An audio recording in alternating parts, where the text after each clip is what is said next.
Hello dear students, ജവാഹർ tunnel കവിതയുടെ ബാക്കി ഭാഗം നോക്കാം. ചിങ്ഘാട് രഹേ ഥേ വാഹൻ ആതുർ ഥേ ഹം, സുരംഗ് സേ ബാഹർ थी रोशनी, सुरंग से बाहर थी उम्मीदें, सुरंग से बाहर थी सुरक्षा, सुरंग से बाहर थे कवि, कवि कलाकार और संस्कृति कर्मी. खुला था आसमान सुरंग से बाहर और हम उतरे पर्वतों से शरणार्थी कैंपों में.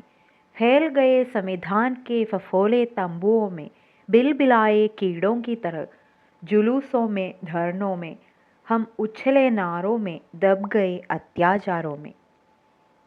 यहाँ धूप थी तेजाब था, लूट थी, सांप थे बिच्छू थे, रोग थे श्मशान था, ओढ़ने को आसमान था, सोने को हिंदुस्तान था, मेरा देश महान था.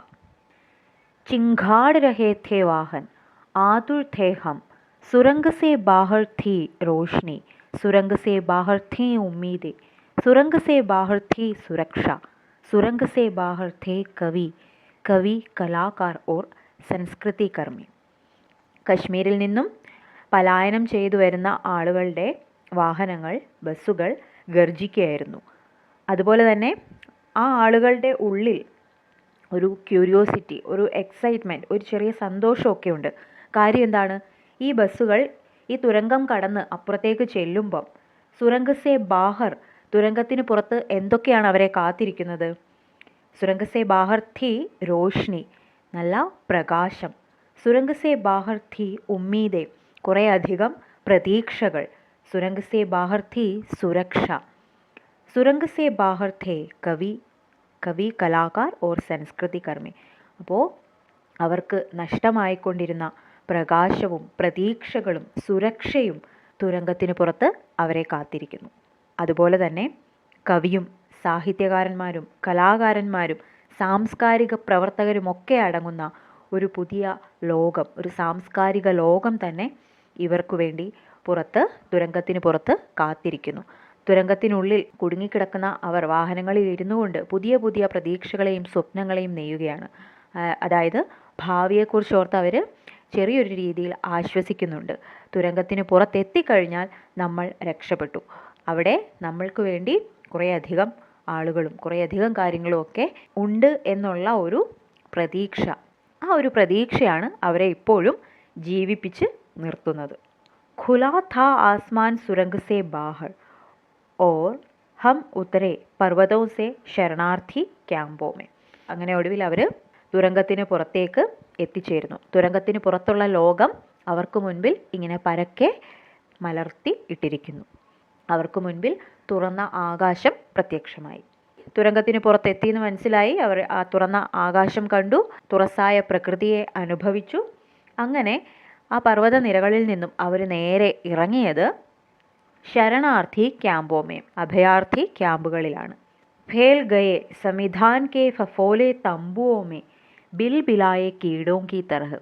കോൺസ്റ്റിറ്റ്യൂഷൻ, നമ്മുടെ ഭരണഘടനയാകുന്ന പൊള്ളുന്ന കൂടാരത്തിനുള്ളിലേക്ക് അവരിങ്ങനെ വ്യാപിച്ചു. അതായത് അത്തരത്തിലുള്ള കൂടാരമാണ് അഭയാർത്ഥി ക്യാമ്പുകളായിട്ട് സജ്ജമാക്കിയിരുന്നത്.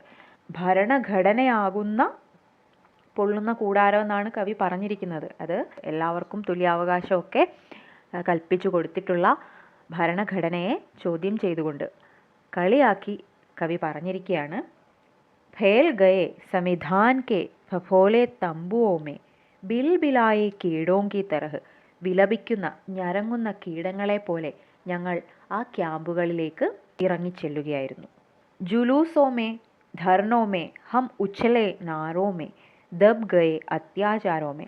ഞങ്ങളുടെ പേരുകളും ഞങ്ങളുടെ പ്രശ്നങ്ങളും ഒക്കെ, അല്ലെങ്കിൽ ഞങ്ങൾ തന്നെ പല ഘോഷയാത്രകളിലും ധർണകളിലും റാലികളിലും സമരങ്ങളിലും മുദ്രാവാക്യങ്ങളിലും ഒക്കെ ഇങ്ങനെ ഉയർന്നു വന്നു. പക്ഷേ ദബ് ഗയേ അത്യാചാരോ മേ, അതേസമയം അനീതികളാൽ ഞങ്ങൾ അടിച്ചമർത്തപ്പെട്ടുകൊണ്ടേയിരുന്നു.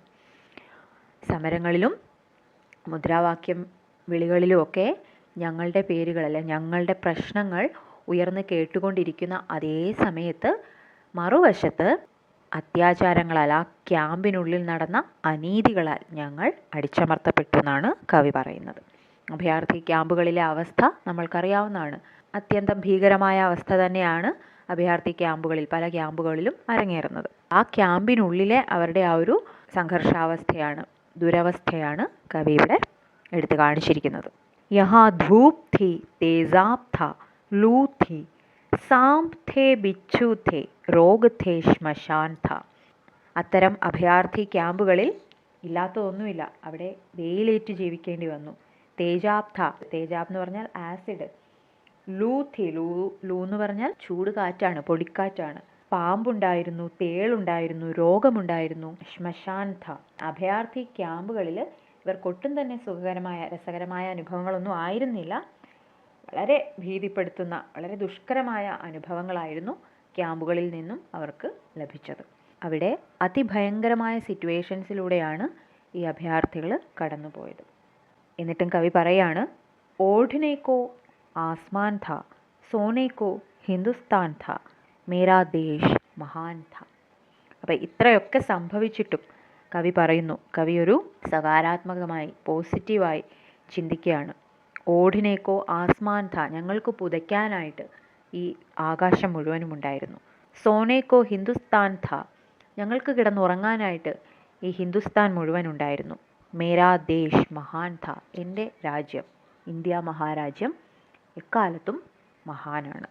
അല്ലെങ്കിൽ അദ്ദേഹം തൻ്റെ സിറ്റുവേഷൻസ്, ഏറ്റവും മോശമായ അവസ്ഥയിലൂടെ കടന്നു പോകുമ്പോഴും ഒരു ശുഭാപ്തി വിശ്വാസത്തോടു കൂടി, ഭാവിയെക്കുറിച്ച് നല്ല പ്രതീക്ഷകളോടുകൂടി പറയുകയാണ്. ഓഢ്നേക്കോ ആസ്മാൻ ഥ സോനേക്കോ ഹിന്ദുസ്ഥാൻ ഥ മേരാ ദേശ് മഹാൻ ഥ.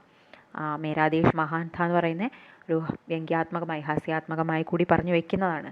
കാര്യം ജനാധിപത്യം നിലനിൽക്കുന്ന ഒരു രാജ്യമാണ്, റിപ്പബ്ലിക്കൻ കൺട്രിയാണ്, ഏറ്റവും ശ്രേഷ്ഠമായ ഭരണഘടന നിലനിൽക്കുന്ന രാജ്യമാണ്, മനുഷ്യാവകാശങ്ങളെക്കുറിച്ച് നിരന്തരം ചർച്ച ചെയ്യപ്പെടുന്ന രാജ്യമാണ്. ഇങ്ങനെയൊക്കെ ആയിട്ടും ഇവർക്ക് അനുഭവിക്കേണ്ടി വരുന്നത് എന്താണ്? കശ്മീരിൽ ഭീകരവാദികളുടെ ആക്രമണത്തിനിരയായി. അതിനുശേഷം ടണലിലൂടെ കടന്നു വന്നപ്പോൾ അത്യന്തം സംഘർഷാവസ്ഥയെ നേരിട്ടുകൊണ്ടിരുന്നു. പിന്നീട് പുത്തൻ പ്രതീക്ഷകളുമായിട്ട് പുതിയൊരു ജീവിതം സ്വപ്നം കണ്ടുകൊണ്ട് ക്യാമ്പുകളിൽ, അഭയാർത്ഥി ക്യാമ്പുകളിൽ വന്നിറങ്ങിയപ്പോൾ അവിടെയും ദുരിതപൂർണമായ, നരകതുല്യമായ ജീവിതമാണ് അവരെ കാത്തിരുന്നത്. ഇതൊക്കെ സംഭവിക്കുന്നത് ഇത്രയും മഹത്തരമായ പാരമ്പര്യമുള്ള ഇന്ത്യ എന്ന മഹാരാജ്യത്താണ് എന്നത് ചിന്തിക്കേണ്ട ഒരു വിഷയമായിട്ട് കവി ഇവിടെ അവതരിപ്പിച്ചിരിക്കുകയാണ്.